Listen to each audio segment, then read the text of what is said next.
Dutangiriye hano tubona ifoto y'umwana, hano hari umukobwa urimo kuburira, ubwo hari 1998. Mwibuke ko iyi filime ni filime yakorewe muri Uganda ariko ishingiye ku mateka yo mu Rwanda cyangwa ishingiye kuri Genocide yakorewe Abatutsi muri Mata 1994. Hano rero dutangiriye nyuma ya Genocide 1998. Hano hari umwana w'umukobwa arimo kurira. Mwibuke ko nyuma uko twagiye twiga amateka ku bantu batari bahabaye ndetse n'abahabaye barabizi muri nyuma ya Genocide uko byari bimeze mu Rwanda. Abantu bari bababaye bitewe n'ibihe bari bamaze gucamo, bari bababaye cyane ku buryo wasangaga umuntu yaraheranwe n'agahinda. Hano rero hari umwana w'umukobwa arimo kurira, arimo kureba amafoto, akarira nta kindi kintu cyo gukora. Abantu bari bababaye, bari basaga nkaho bari mu icuraburindi, n'ubundi ibyabaye bitari byageraho bibavamo kuko byari indengakamere.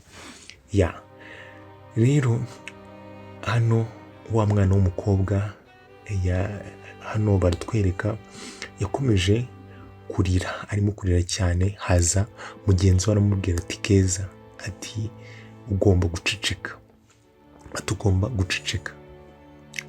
guceceka tukaba abantu bakomeye, kuko byari ibihe bikomeye nyine, ibyo twese turabizi. Kandi ariko turi no mu cyumweru cyo kwibuka twibuka abacu bazize Genocide yakorewe Abatutsi muri Mata 1994. Hano umwana w'umukobwa yakomeje kuvuga ati ibi bintu tugomba gukomera kugira ngo n'abagiye basi babone yuko dukomeye. Tugomba gukomera kugira ngo tubashe guca muri bino bintu. Ati kuko ntabwo tuzakomeza kurira, dukomeze kurira kandi nta kintu na kimwe birimo kudufasha. Tugomba gukomera. Hano umwana cyangwa ati ariko waruze n'ikindi, ati nta kintu urimo kumva. Abantu hano bari barahahamutse, hahandi nyine, kuko ibintu babonye byari birenze ubwenge bwabo. Ati ndimo gusa nkaho ndimo kumva nkaho birimo kuba nonaha. Ati ndimo gusa nkaho ndimo kumva birimo kuba nonaha. Ati ntabwo birimo kubasha kumvamo. Nibuka hano ni muri 1998, hari haciyeho imyaka 4. Ariko mu myaka 4 wabaga usa nkaho urimo kumva ibyo bintu birimo kuba ako kanya bitarakuvamo bitewe n'ikintu amaso yawe yabonye. Barakomeje hano, umwana w'umukobwa arakomeza ararira. Umwana w'umukobwa arakomeza hano ararira, arimo kuvuga ngo ndumva nyifite ubwoba. Ese uno mwana w'umukobwa byamugendekeye bite? Reka badusubize inyuma i Nyamata, ubwo tugarutse inyuma muri Genocide nyine muri Mata 1994. Wa mwana w'umukobwa hano yari arimo kwiruka. Mwibuka hano wirukaga urimo gukiza amagara yawe. Hano hari mu giturage cy'iwabo, nta n'amakuru bafite, ubona ari abantu bishimye barimo kugenda batwereka abantu banditse ino filime. Iyi filime mwibuke ko iyi ni filime ariko bagendeye ku mateka ya Genocide yakorewe Abatutsi 1994. Hano mwibuke yuko aba bantu n'ubundi ntabwo bari babayeho neza, bari bafite ubutegetsi bubi, ariko nako aka kanya dushimira ubutegetsi buriho bwazanye ubumwe. Hano Genocide yaratangiye, itangirira hano mu giturage Nyamata niho barimo kutwereka. Ariko mwibuke ko Genocide yari yarateguwe mu gihugu cyose. Hano batangiye kwica abantu, bakica abantu urupfu rubi, urupfu rw'agashinyaguro, urupfu rubi cyane, kuko bakoreshaga imihoro, imipanga, amasasu, bagakoresha ibintu, ubuhiri, bagakoresha nyine nabyita bya bikoresho bya gakondo. Hamwe wica umuntu ukamwica nabi. Hano abantu bari babaye inyamaswa, umukobwa hano yaraje aje hano aza yihisha, handi wihishaga ukihisha ukagira ngo naho wihishe hari umuntu uri bukugirire nabi, wabaga ufite ubwoba. Hano umukobwa yakomeje gukiza amagara ye, ageze hano akandagira ikintu ariko ntagashobora kuvuga. Hamwe wahuraga n'ikibazo, hano ikintu cyamwinjiye mu kaguru, ariko aracicika. Hamwe wariraga amarira ndetse ukarira ku buryo utanabasha no kurekura ijwi. Hano ikintu cyamwishe mu kaguru, arihangana, arangije akivanamo, ariko ntiyabasha kurira. Akenshi niyo unarize ukarekura ijwi hari ukuntu wumva uruhutsemo, ariko iki gihe cyari igihe cyo gukiza amagara, aho wariraga ukamira mu nda. Byari ibihe bigoye. Noneho Genocide yabaye mu Rwanda, yabaye n'igihe kinini pe. Baravuga ngo ni iminsi ijana. Ibaze iminsi 100 abantu barimo kwica abandi. Ibintu byari bibabaje cyane. Iminsi 100 abantu barimo kwica abandi. Iminsi 100 abantu barimo guhunga, nta kintu kibi bakoze, barimo kuzira uko bavutse gusa. Hano umwana w'umukobwa yarakomeje akiza amagara ye, ariko batwereka mu cya giturage abarimo kuraswa, abarimo gutemwa. Nyagasani, ibi bintu byari birenze ukwemera,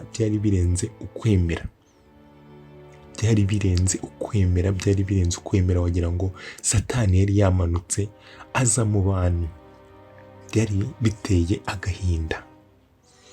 Hano bari kubabwira ati reba mbona hariya mutagira n'umwe musiga hano.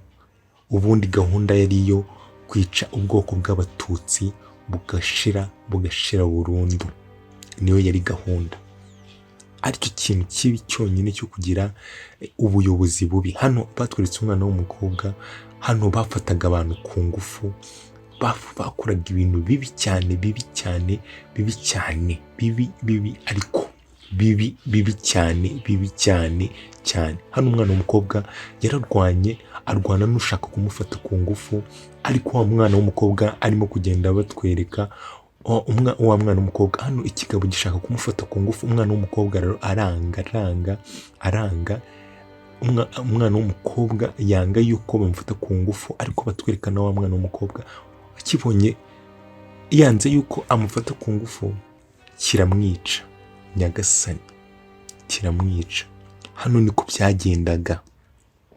byagendaga. Abantu bakoze amahano, bakoze ibintu bitari byiza, bakoze ibintu birenze ubwenge, bamwe baranavuga ngo wagira ngo nta mana yari ikintu gihugu. Ako kanya ari umwana w'umuhungu waje afunga atitonde utuze.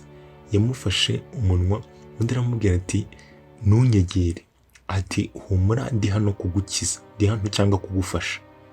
Ati ihangane, ndi hano kugufasha kandi mbabarire unyumve. Ati ndakubwiye ngo, ati umbabarire mukize. Mwibuke ko ntabwo haburaga abantu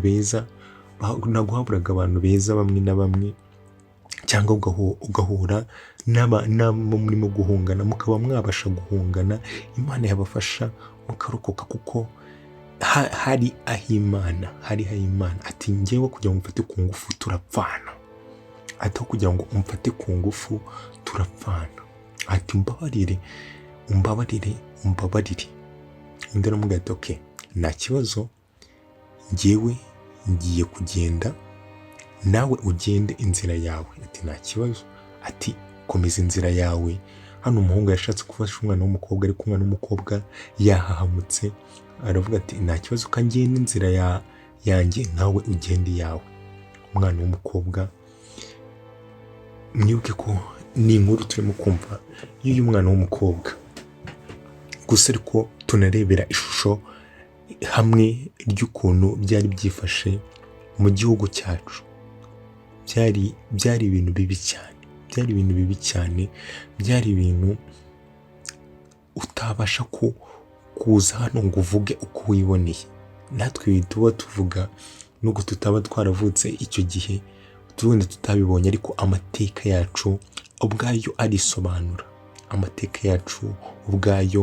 arisobanura. Hano umwana w'umuhungu yaragarutse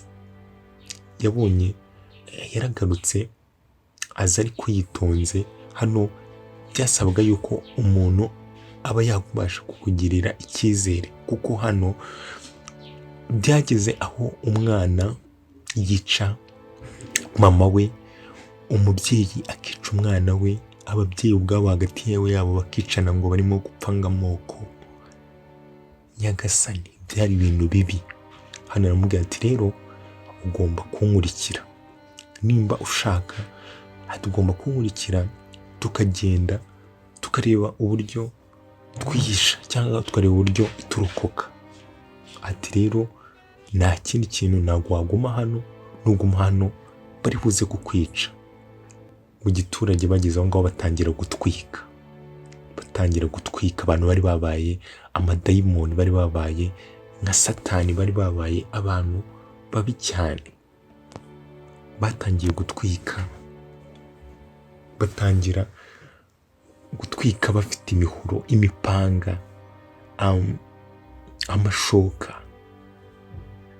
Ariko ibi byose byaberaga mu gihugu kimwe, byaberaga intambara yasaga nkaho yateguwe rwose, yateguwe neza.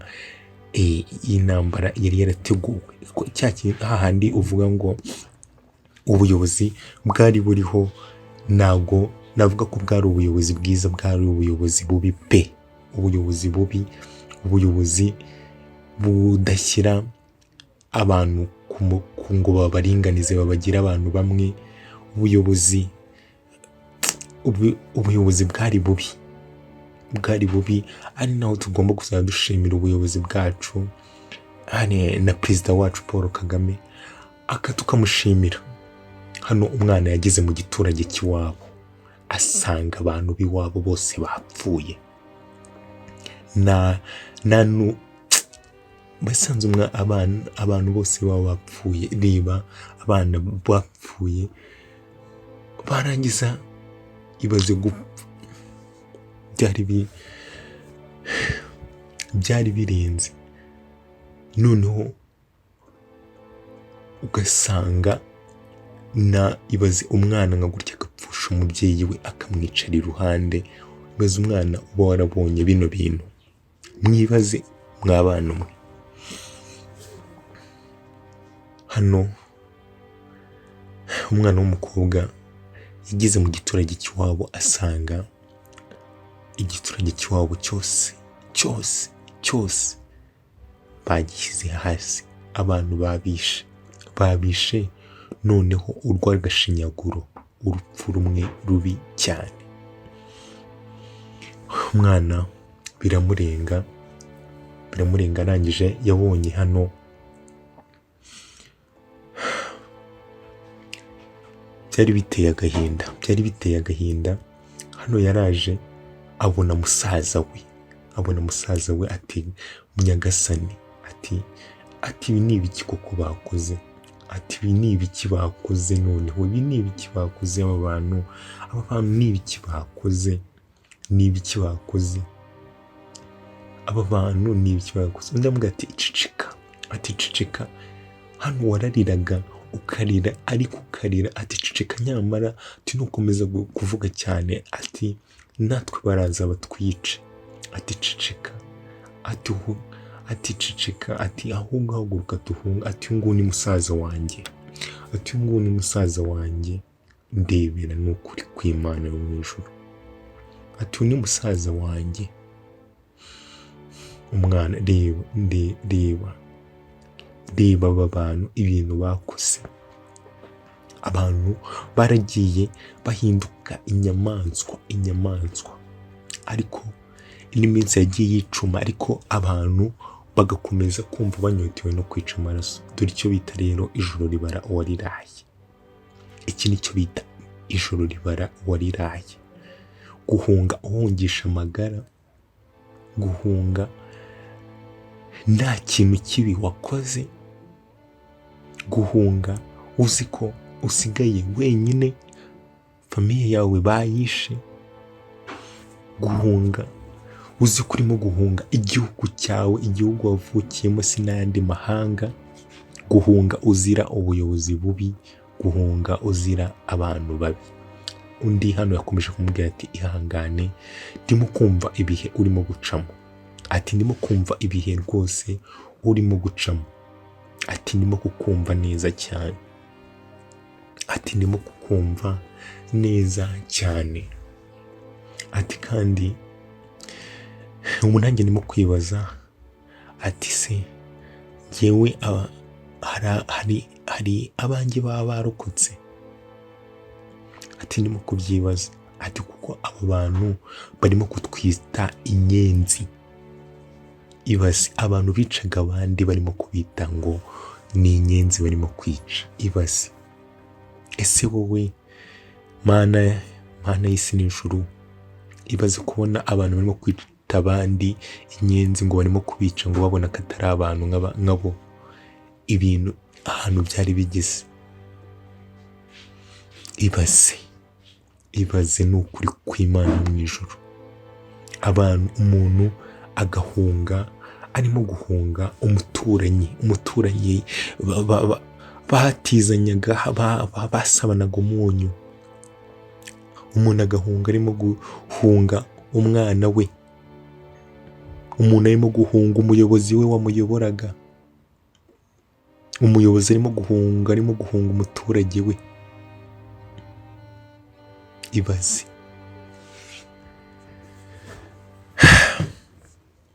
hano abana bakomeje,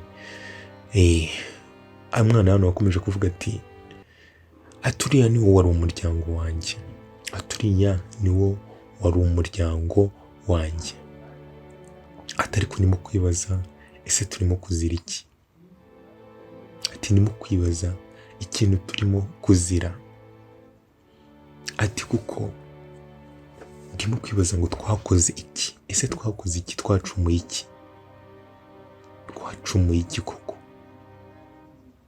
Umwana w'umuhungu aramubwira ati ngaho rero egera hano umuriro, tureke gukomeza gutyo, egera hano umuriro kuko imbeho nayo ubwayo yaza kukwica. Icyo bita ijoro ribara uwariraye. Nituzajya tumenya amateka, cyane cyane amateka y'igihugu cyacu, tujye tuyubaha, tujye twubaha amateka y'igihugu cyacu, tunabashe kuyigiraho. Bakomeje kutwereka ahantu hamwe na hamwe bagiye bica abantu. Ibaze ukisha, hano umwana w'umukobwa yarishe abona ababyeyi be barimo kubica, hamwe wabaga urimo kubona abavandimwe bawe, ababyeyi bawe barimo kubica, ariko ukisha, bakaza bagafata uduhiri bakica abantu. Hamwe agahinda kakwicaga kakakugumamo, amarira akaba ari yamanuka gusa, hamwe utabashaga no guhumeka, wabona agahinda kagendaga kakakwica, ubona abavandimwe bawe, ababyeyi bawe, cyangwa n'abandi bantu barimo kubica,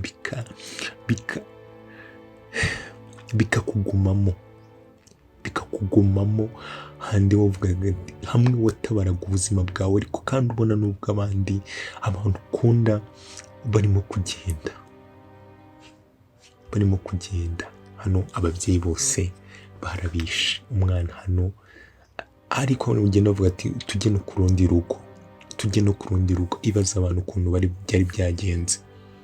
Aba bantu bari babaye iki? Aba bantu ese Mana ni hatari. Hano umwana w'umukobwa yakomeje kuba ari hano, ageze hano yumva arakomeza ararira, ariko hahandi urira ijwi nirisohoke, arira ijwi nirisohoke. Hano mwibuke ko hari abarimo kugenda nabo bashaka aho bahungira.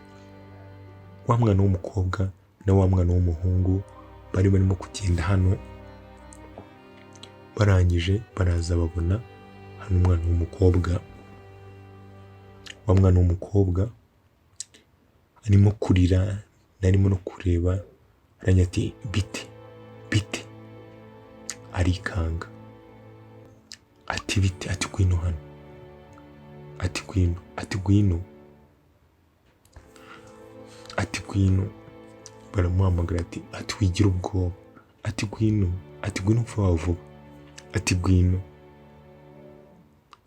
gwino. Hano wabonaga, hano ni handi wabonaga na mugenzi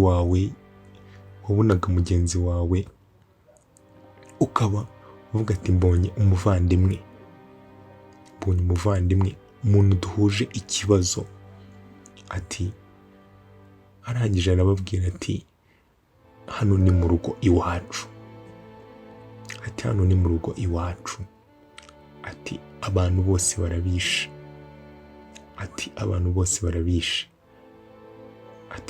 ati muze. Hano umwana w'umuhungu yakomeje kubitaho, ariko ndebera ni ukuri kw'Imana Nyagasani.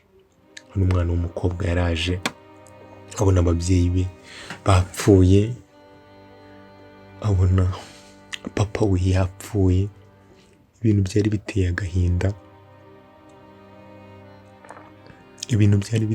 agahinda, n'umubabaro, byari birenze ibitekerezo bya muntu. Iyi Genocide yakorewe Abatutsi mu 1994 ntimukegeranye n'izindi ntambara. Izindi ntambara zabaga wenda ari iz'ibihugu abantu, ariko hano ni hahandi Abanyarwanda, reka mbivuge gutyo, Abanyarwanda, hahandi nyine abenegihugu, abantu bavindimwe, abantu bafite ubwenegihugu nyine, abantu navuga ngo abantu bo mu gihugu cyangwa abantu bavuga ururimi rumwe aribo bishe abandi, bavuga ururimi rumwe, Abanyarwanda. Hano ukubera ikintu cyonyine, ubuyobozi bubi.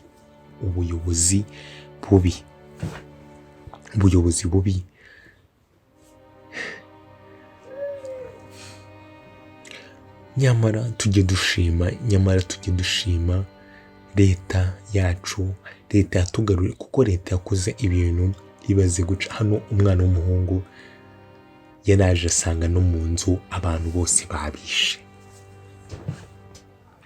Hano umwana w'umukobwa yaragiye abona asanga na murumuna we bamwishe, ararira asanga na murumuna we bamwishe. Mwibuke yuko gahunda yari yo gutsemba abantu bose bakabamara, yari yo kwica abantu bose bakabamara, kwica Abatutsi bose bakabamara. Ese uyu mugambi mubisha koko kubera iki wabaye? Kubera iki ibi bintu byabaye? Gusa nyuma ya byose tujye twigira ku mateka, ibyabaye ntibisongere kuba, nk'uko duhora tubyigishwa, nk'uko twabyigishijwe. Urukundo ni rwo rwa mbere, turi umwe kandi urukundo nirwo rugomba kuturanga. Twibuke twiyubaka. Mwibuke ko turimo kwibuka ku nshuro ya 31. Ako kanya baje kumva harurira hirya, ati se hano hari umuntu waba uhari? Agiye kubona abona n'undi, ati umuvandimwe wanjye. N'undi muvandimwe we wabashije kwihisha, arimo kwihisha. Ariko nababwiye hano warariraga ukarira, ariko ntihagire niwumva ijwi ryawe ukarira ikiniga kikakwica. Ati muvandi uracyahari? Ati yego. Ati ndacyahari, ariko abantu bacu bose babishe, babamaze. Hano n'umuhungu ikintu yakoze yavuze ati reka nanjye nce iwacu ndebe uko byifashe. Hano nta n'inyoni yari irimo gutamba. Mwibuke yuko nta n'inyoni irimo gutamba, kuko n'inyamaswa zigera ngo zikabona zirabirenze zikagenda. Gusa hano ikintu bita ngo inkongoro byari ibintu bibabaje.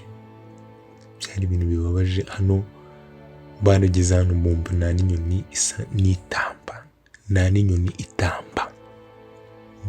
Hano akiri hano hari ikintu yumvisha gikomye, ati mucicike.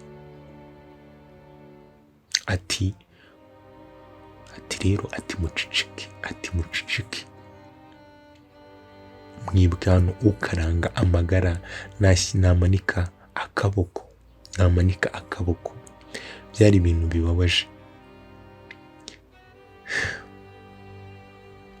Iyi ariko nkomeza kubibutsa, iyi ni filime bakoze ikozwe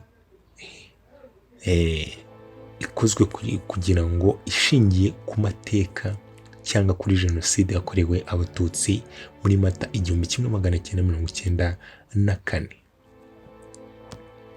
Hano wa mwana w'umukobwa urimo kutubwira iyi nkuru yose, kuko arimo kutubwira urugendo rwe rwose. Mwibuke ko twatangiriye inyuma ya Genocide, hano no turi muri Genocide uko byari bimeze. Ariko unabifata ko hose noneho iyi ni filime bakoze bagendeye ku mateka. Mwibaze noneho ukuntu byari bimeze. Nyagasani reba, hano umwana w'umukobwa yarafunguye asanga hano bishe abantu. Umwana w'umukobwa ati cicika, ati mbabarira ucicike. Umwana w'umuhungu arangije ati hano warahahamukaga, hamwe wabonaga ibintu bikakurenga, ukavuga ati nyagasani bikakurenga. Umwana w'umuhungu yarinjiye. Basi wenda niwe usa nkaho nyine ufite ku mutima ukomeye, ariko hano nta mutima n'undi ukomeye wabaga uhari. Hano umwana w'umuhungu yaraje abona papa we bamwishe. Umwana w'umuhungu yaraje abona papa we bamwishe. Hano umwana w'umukobwa we byaramurenze. Mwibuke ko twatangiye anavuga ngo ati ibintu nabonye aka kanya ntabwo bimva mu maso n'igihe mbona nsa nkaho nyibirimo, cyangwa nkabona bisa nkaho bimaze kuba aka kanya. Abantu baragiye nyuma ya Genocide barahamuka bitewe n'ibintu babonye, bitewe no kubura ababo, bitewe abantu baragenda bamera nabi ku buryo ariyo mpamvu tugomba gushimira leta yazanye abantu yagiye bigisha, isa nkaho ibasubiza ku murongo. Igihugu iragenda ikigira neza. Ubu ngubu turi mu gihugu cyiza cy'u Rwanda kimeze neza, igihugu navuga aka kanya noneho gitemba amata n'ubuki. Naho mbere rwose barabeshyaga. Hano hari umwana w'umukobwa uri hano ati mbabarira ntunyice. Undi aravuga ati ihangane ntabwo ngenje kukwica, nahumura. Ndagira ngo hano turi abantu batatu, hano bafite abakobwa batatu. Ndagira ngo uze nawe utwiyungeho. Ati hoya, ati se nabwirwa n'iki ko nawe utagiye kumuhotera? Ati oya, ati gwino nawe uve hano, ati ntabwo uri bugume hano ni umwana w'umukobwa, ati mbabarira uze hano. Kumbe hano ni urugo rundi bari baciyeho, cyangwa n'umwana w'umukobwa wari waje kurwihishamo. Ati gwino tugende, ati gwino tugende. Umwana w'umukobwa nawe aramufata aramujyana. Nakubwiye ngo abantu bagiye batabara abandi ku buryo usanga ari umuntu uvuga ngo uno muntu yaranabaye. Hano rero yaraje afata wa mwana w'umukobwa ageze ahangaha abona nimba ari papa we, araza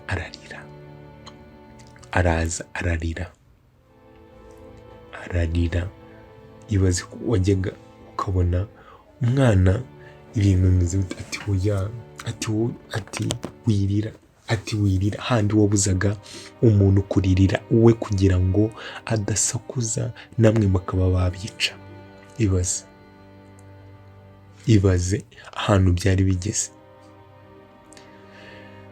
Ibi bintu byari birenze ukwemera, bagenda batubwira amateka bikaturenga. Abantu batatinyaga kwica abantu ngo babiciye no mu rusengero. Ibaze, hari naho numvishe ngo hari n'abamansera, abantu tuzi abamansera tuba tuzi ko ari abantu b'Imana, ari abantu b'iki. Ati hano bagakora nyine amahano, ari byo nashaka kubabwira, bagakora amahano bagatanga abantu cyangwa bakababwira ngo nibasohoke. Hano yabaramubwira ati Keza haguruka tugende, ntabwo twaguma hano. Keza we yari yahamutse, mwibuke ko yavuye mu giturage cy'iwabo na bose babishe.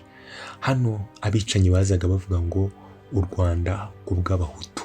Ibaze ngo u Rwanda ku bw'Abahutu, niko abicanyi bazaga baririmba ngo noneho ngo bariya bose ngo ni inyenzi.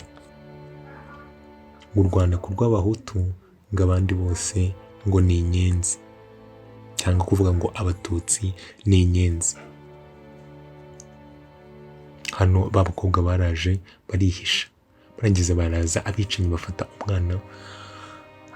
umwana ati mumbabarire, atoya ugomba gupfa, atoya mumbabarire, ati ugomba gupfa, ceceka. Ati u Rwanda ku rw'Abahutu, bagakomeza bakavuga iki kintu ngo ya ugomba gupfa. Ibaza aho umuntu yazaga akabwira mugenzi we ngo ugomba gupfa. Si wowe wamuhaye ubuzima, si wowe wamuremye, si uri Imana, nta kintu uri cyo cyagombaga gutuma waka umuntu ubuzima, kuko si wowe wamuhaye. Hano umwana amubwira ati rero muguma ahangaha, urumva? Ati rero muguma ahangaha, ati munyumve, ati mugiye kugenda kandi nta buryo gusigana. Ati murimo kunyumva? Ati nta bintu byo gusigana. Ati rero munyumve neza, ati tugiye gutambuka gake gake kugira ngo turenge hano hantu. Bazanye ibipine birimo kwaka, barangiza barambika kuri wa mwana w'umukobwa bamutwika ari muzima. Barimo kuvuga ngo bagomba gupfa. Mbibutse yuko ati tugomba kubica izino nyenzi, ngo tugomba kwica inyenzi nyinshi. Babana barahekanye, uwari ufite igikomere. Hano umwana ageze ahangaha aragwa kuko ati undi aramufata. Mwibuke ko uyu nguyu ari n'umuvandimwe we, aramufata amubwira ati jya mu mugongo nkuheke. Mwibuke ko abantu barahungaga bakava nk'ahangaha, bakava nk'i Kigali bakagera za Rusizi, bakambuka bakagera za hehe. Abantu baragenze. Dore nano icyo bita ijoro ribara uwariraye, ni iki ngiki baba bavuga. Babwiye ngo guhungisha amagara yawe, ugahungisha amagara yawe. n'ibi ngibi baba bavuga. Hano yamubwiye ati Keza,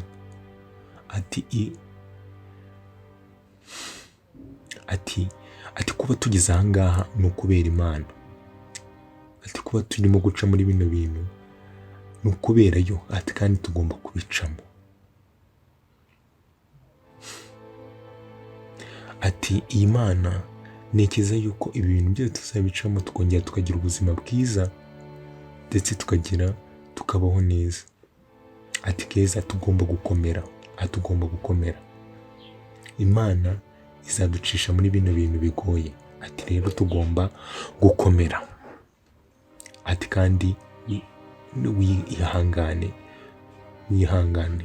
Keza hano yumvishe ikintu, ati hoya humura, nta kibazo, nta kintu na kimwe gihari. Hano umwana yarahahamutse, ati humura, nta kibazo na kimwe gihari, ati nta kintu gihari, ati komera, nta kintu na kimwe gihari.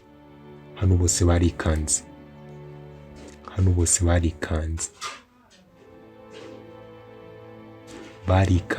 Ese ni bande bumvishe? Hano barikanze.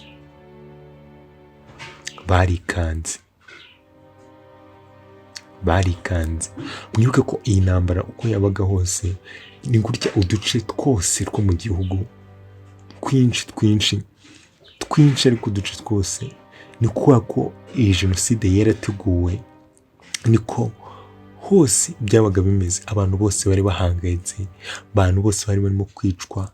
Amateka hano baraje barazimya, hano byari ngombwa yuko muzimya kugira ngo hatagira n'ikintu na kimwe kigaragaza yuko hano hari abantu. Barazimije, bari barimo kumva ba bantu baraje barazimya, ugapfuka umwotsi kugira ngo utazamuka, kugira ngo ariko sinzi. Hano iminsi yakomeje iricuma. Mwibuke ko jenoside yabaye iminsi 100, hapfa abarenga miliyoni. Nyagasani, hapfuye abantu barenga miliyoni, Abatutsi barenga miliyoni, harimo abagore, abana n'abagabo, abakecuru n'abasaza, ingeri zose. Hano batweretse, bakomeza kutwereka b'abakobwa, kutwereka abakobwa hano bari hano mu kizu. Iminsi yakomeza iricuma, ariko abantu bagiye bicwa. Hano hari icyo bikanze,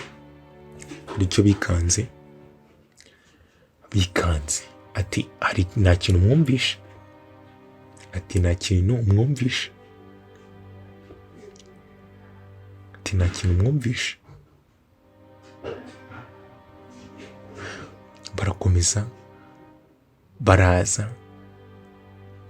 baraza afata ati utuzi, ati Kiza hano tugomba kwirwanaho, ati Kiza hano tugomba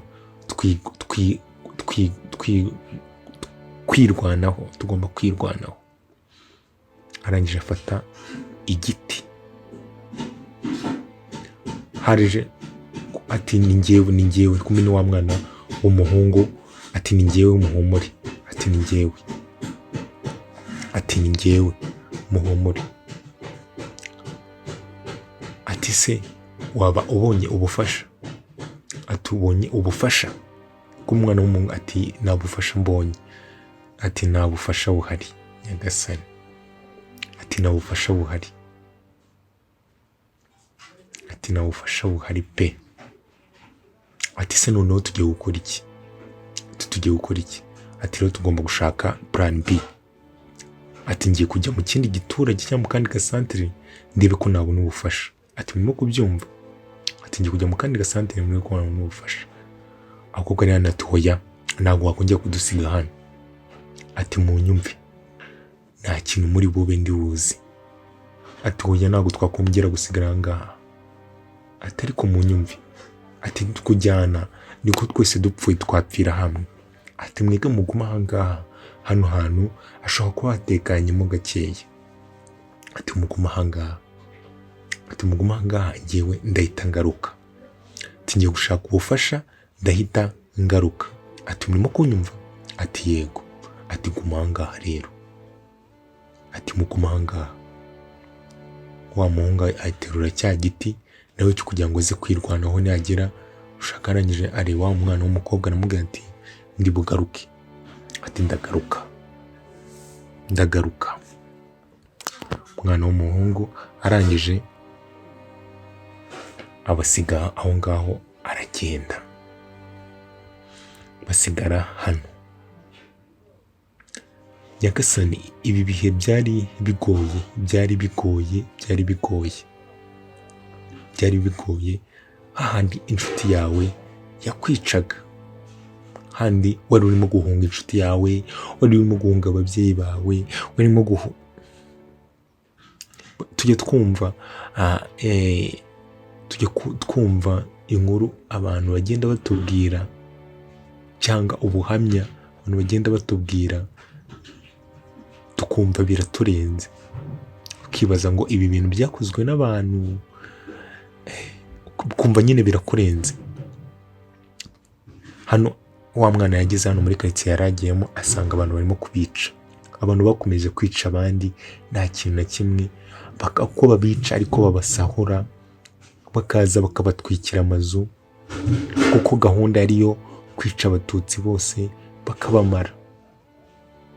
Abantu bari babaye inyamaswa. Ati bakomeza kuvuga rya jambo ati u Rwanda ku rw'abahutu. Abantu bari barashyize imbere amoko, ariko nyamara turangiza iki gice cya mbere n'ikindi gice cya kabiri kiraza vuba, tukirebe. Iyi ngiyi ni inkuru ishingiye ku nkuru mamo. Bakomeza batubwira ngo mu 1994 nibwo hahise habaho urwango rukomeye hagati y'abahutu n'abatutsi, bityo birema itsembabwoko rikomeye cyane. Maze nyuma y'uko indege ya perezida ihanuka nibwo Genocide yahise itangira ishyirwa mu bikorwa, maze mu minsi 100 abarenga miliyoni barapfa, harimo abagore, abana ndetse n'abagabo. Bakomeza no kutubwira ngo mu gihe bageragezaga kwambuka Uganda, Mutesi na Shema biciwe ku kiraro. Imirambo yose y'abiciwe ku kiraro ntabwo yigeze iboneka, ndetse n'abicanyi babo cyangwa babishe ntibigeze baboneka. Bakomeza kutubwira ngo nyuma yo gufatwa ku ngufu no kwicwa, imirambo ya Mutoni, Linda n'abandi yajugunywe muri Gitarama, maze bamaze kugenda uwitwa Keza avamo muri iyo mibiri ari muzima.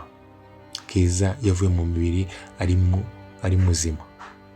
Barakomeza baratubwira ngo inzirakarengane zirenga 2875 bapfuye muri Genocide yakorewe Abatutsi, bashyinguwe muri Uganda ku rwibutso rwa Kasensero, nyuma y'uko basanze imirambo yabo ireremba hejuru y'uruzi rw'Akagera.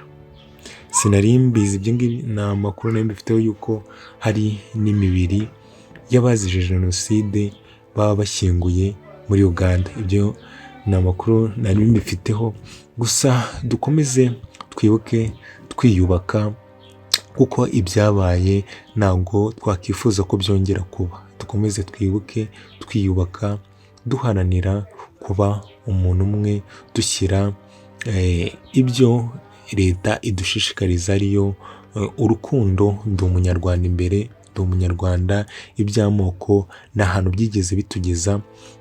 Nk'uko turi mu cyumweru cyo kwibuka, iminsi 100 yo kwibuka, dukomeze dushyigikirane, urubyiruko dukomeze duteze imbere igihugu cyacu, dushyire urukundo imbere, turwanya amacakubiri ndetse n'ingengabitekerezo za Genocide.